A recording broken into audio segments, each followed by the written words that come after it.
पोलमी, तो बीजेपी की भूमिका कहाँ रह जाती है? बीजेपी क्यों खुल के सामने नहीं आ रही? क्या वजह क्या है?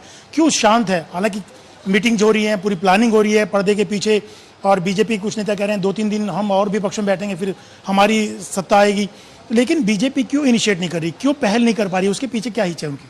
क्योंकि एक तरह से एक परसेप्शन भी है कि आप ये नहीं परसेप्शन कम्युनिकेट करना चाहते हो कि आपने एक सरकार गिराई है। ये आप शायद एक पर्दे के पीछे आपका रोल रहा हो, जो भी रहा हो, बट वो आप सामने आकर, खुलकर सामने आकर नहीं बताना चाहते कि हम ही थे इसके पीछे और हम बस इंतजार कर रहे थे कि ये स्टे लग जाए डिस्क्वालिफिकेशन प्रोसीडिंग्स पे, ये डिस्क्वालीफाई ना हो ताकि ये नंबर्स रहे असेंबली पर, फ्लोर पर जब टेस्ट हो, और हम ही ने सब कुछ ये किया है। तो वो एक परसेप्शन बिल्डिंग है। तो वो चाहते हैं कि एकनाथ शिंदे का खेमा जो है वो ही लीड ले इसमें, और उसके बाद पीछे से बीजेपी सामने आए और उनको समर्थन दे। सब टच में है, सब शुरुआत से टच में। यहाँ तक तो किसी ने मुझे कहा है अशोक जी कि ये पूरा जो प्लान बना था ये 1.5 साल पुराना है। एक एक स्टेप, एक एक जो एक्शन लिया गया है, इसको मेटिकुलसली प्लान किया गया है, सोच समझ के प्लान किया गया है। यहाँ तक कि एक एक एमएलए जिसको अप्रोच करना है, जिसको तोड़ना है, जिसको अपने साइड में लाना है, ये पूरा 1-1.5 साल से चल रहा है। राज्यसभा इलेक्शंस तक ये जब बात पहुंची, उसमें एक जीत उनको हासिल हुई इस कार्यक्रम में, पर तब भी उतने एमएलएज नहीं जुड़े थे जितना 2/3 लेजिस्लेटिव पार्टी के लिए होता है। तब भी कुछ एकनाथ शिंदे खेमे के लोग जो थे वो शायद थोड़ा मतलब रेस्टलेस हो रहे थे कि बहुत बड़ी जीत है, बहुत बड़ी जीत है, और बीजेपी ने कहा रुक जाइए, MLC elections is going to be our next step, और हमें 2/3 लाना है और उससे ऊपर लाना है लोगों को, ताकि एक बफर जोन रहे कि 2-3 लोग जैसे नितिन देशमुख और कैलाश पाटिल जो वापस चले गए, ऐसे अगर 2-3 लोग मुंबई में उतरते ही एयरपोर्ट पे वापस अगर चले गए तब भी हमारे पास पूरे नंबर्स हो।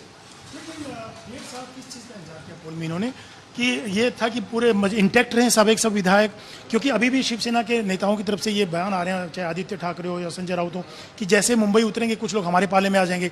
तो क्या अभी भी कुछ ऐसी संशय है जो यहाँ पे बैठे विधायक कि इनमें से भी कुछ सरक सकते हैं, या 1.5 साल से जो प्लानिंग की गई वो पूरे तरीके से मजबूत है, अड़ी है ये लोग?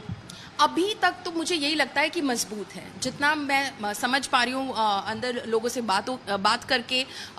मुझे लगता है कि एक तो कल से उनका मूड थोड़ा ऊपर हाई हो गया, क्योंकि सुप्रीम कोर्ट की जीत के बाद उनको लगता है कि चलो पहला जो पड़ाव था वो हमने एक तरह से जीत लिया, first round goes to us. So इस वजह से उनका मूड हाई है। इतना यहाँ तक कि मैंने सुना कि कल तो एक तरह से आतिशबाजी भी मंगाई जा रही थी होटल के अंदर, कि थोड़े आतिशबाजी करेंगे, फायर क्रैकर्स बर्स्ट करेंगे। जो लोकल मराठी मीडिया है, क्योंकि वो उन्हें पहचानते हैं, उनको बुलाएंगे, विजुअल्स शूट कराएंगे, थोड़ा मराठी महाराष्ट्र में जाए तो सही कि हम कितना मतलब टॉप ऑफ द गेम चल रहा है। फिर फोन कॉल आ गया कि प्लीज ये हरकतें करने की कोई जरूरत नहीं है, रुक जाइए, ये तो पहली ही जीत है, आप आगे भी काफी सारे पड़ाव है, ये this is not like the end game. तो 1.5 साल से प्लानिंग इसलिए क्योंकि अगर ये आपको करना है तो एक बहुत ही मजबूत प्लान होना जरूरी है।